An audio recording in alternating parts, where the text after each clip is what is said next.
Hello, this is Eric, and as you know, Hollywood ruins everything. Christmas is around the corner, and pretty soon everyone will be breaking out the presents, eggnog, and Christmas movies. You're a mean one, Mr. Grinch. When you think of Christmas movies, you may not think of Home Alone, a film that's about a little kid defending his house from burglars, that just happens to take place during Christmastime. But when you look into it, it is a surprisingly heartwarming and charming little film, filled with Christmas spirit.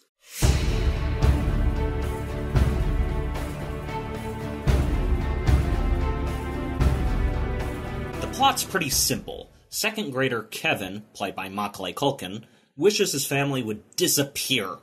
And then, due to a series of misfortunate events, he is accidentally left by himself in his house as his family flies to France.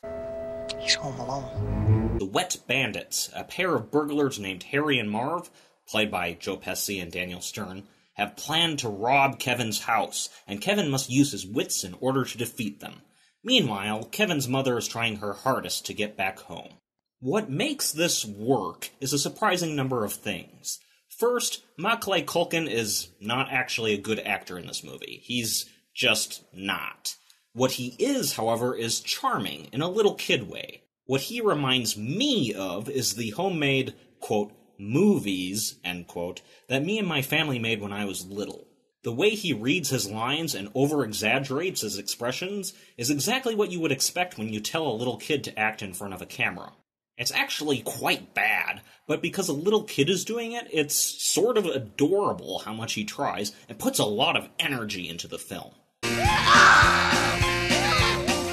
And even better, he doesn't do anything that is usually obnoxious in kids' movies. No toilet humor, no random nonsense, no kids acting as adults in a role reversal with their parents, just a kid being a kid. At times it kind of reminded me of Calvin and Hobbes. He's not able to be really serious, but when expected to be, he tries his best, and it's just so charming, it's hard not to smile. Did you hear me?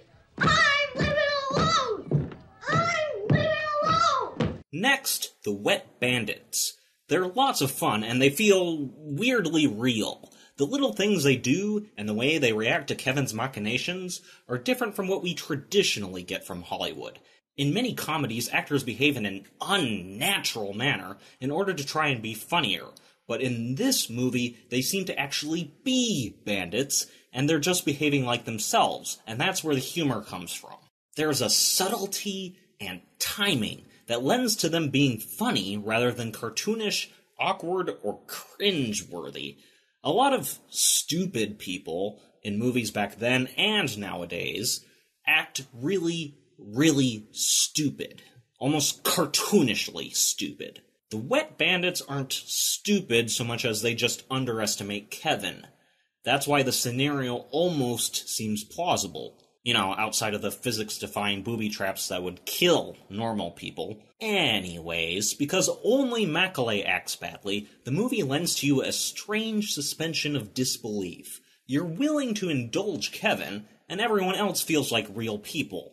And after all the setup that goes into getting your attention, making you smile, and making you accept the absurdity of the situation, we get the message that makes this more than a funny film about a creative kid using slapstick to stop burglars. This is Old Man Marley, rumored to have killed his family with a snow shovel in '58. Those rumors aren't true, and before the third act, he has a long, heartwarming talk with Kevin about family. How you feel about your family is a complicated thing. Especially with an older brother. Deep down, you always love them. But you can forget that you love them. And you can hurt them, and they can hurt you. And that's not just because you're young. And that's what makes this a Christmas movie. Despite all the annoyances and insults Kevin has to suffer through, he loves his family. Even if he gets mad at his family, he'll always love them. And what better time to put aside grievances and be together than on Christmas?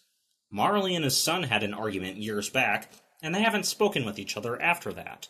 But on that Christmas, Kevin convinces Marley to call his son, and by the end, they reconcile. And despite the arguing at the beginning, Kevin and his family come together at the end and are simply happy to be together. This is a cute, silly family film that somehow melds slapstick, an overacting kid, and the importance of family together to make a fun Christmas classic. And that was Home Alone. We'd like to hear what you thought about this movie, so please leave your thoughts in the comments below. Don't forget to like, subscribe, and hit the bell button to receive notifications whenever we put out a new video. And have a happy holidays! If you'd like to watch a more in-depth review of this movie, check out the description below.